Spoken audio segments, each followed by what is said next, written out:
going to see how white can use various traps against black when he plays the Philidor defense. Now in response to d4, black has a variety of options to choose from. Main line with knight to d7. You need to keep in mind that all of white's tactics against black are mostly centered around this f7 square. So you would like to develop your bishop to c4, sometime get the knight to g5, or if the h6 pawn is pushed, then play the queen to h5 and pressurize over the f7 square.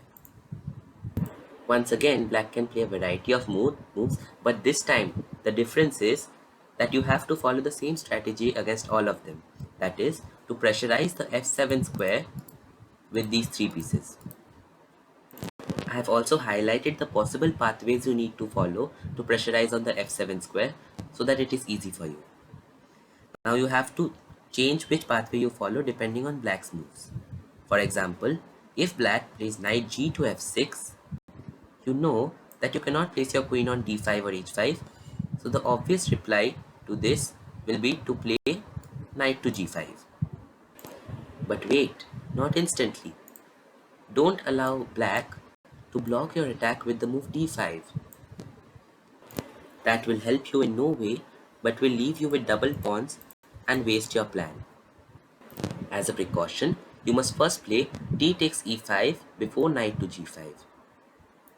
If black captures the e4 pawn with his knight, then you can of course play queen to d5 with a double attack on this knight and the pawn, and this is clearly winning for white. So black basically has two ways to recapture this pawn. One is with the knight and the other is with the pawn. You know that if black captures with the pawn, you have to play knight to g5 and pressurize on f7. That was the plan, right? But if black plays knight takes e5, then again we have to play knight takes e5, d takes e5, and now the tactic of bishop takes f7. Both king e7 and king takes f7 leave you with the pawn up. Yes friends, that is why knight g f6 is a mistake. Coming to bishop e7. As you can see, this is blocking the knight g5 path, and you know you cannot avail the queen h5 path as long as h6 has not been played because it will be blocked with g6. So what is the only other path left? It is the queen d5 path. So you play d takes e5, d takes e5, queen d5, threatening checkmate. Knight h6 won't help because of bishop takes h6 and you still threatening checkmate. And after castles, you win a piece. Well, what if black captures with the knight instead? In that case, we will play knight takes e5, d takes e5, and now, since the d5 path cannot be availed due to the queen watching over it, we'll play queen to h5 with a double attack on f7 and e5. Once again, knight h6 won't work because the bishop will capture it, and g6 will lead to queen takes e5, a completely winning position for white.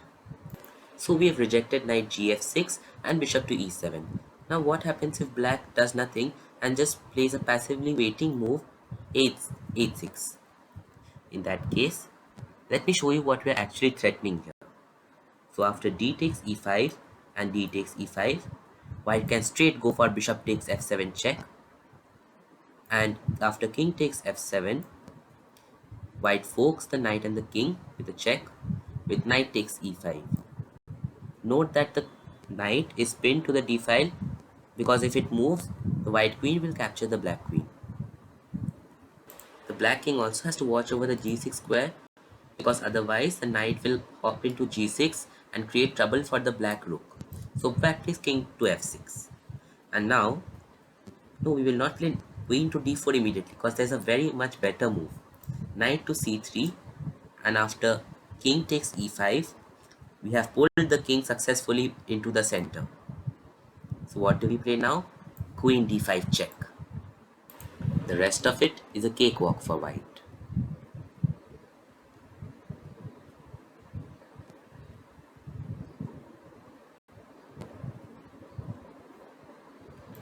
So we have refuted these options, and the last move to consider is c6.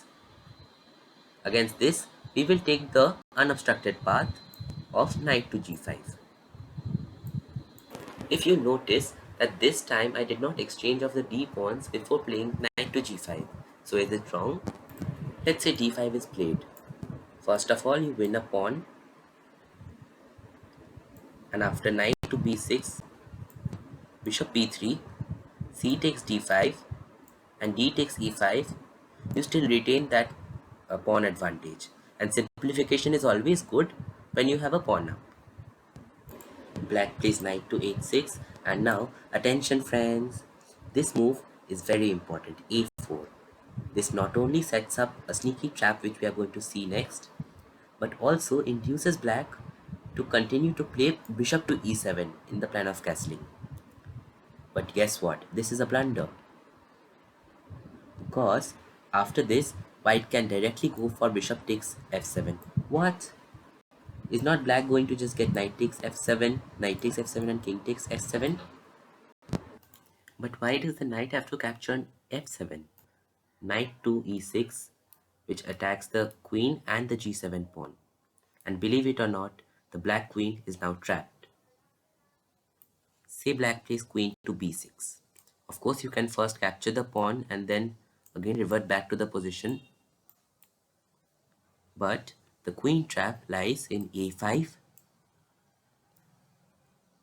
queen to b4 check, c3, queen c4, attacking the knight, knight to c7, forking the king and the rook. But the rook doesn't matter now, we are after the queen. King to d8, and finally b3, trapping the queen. And that, my dear friends, is how all of black's moves are refuted. That was a complete solution to eradicate all main variations of the Philidor defense, which I hope will help you in your games. If you've liked these traps, be sure to check out this video and please subscribe to my channel for more such traps. Bye.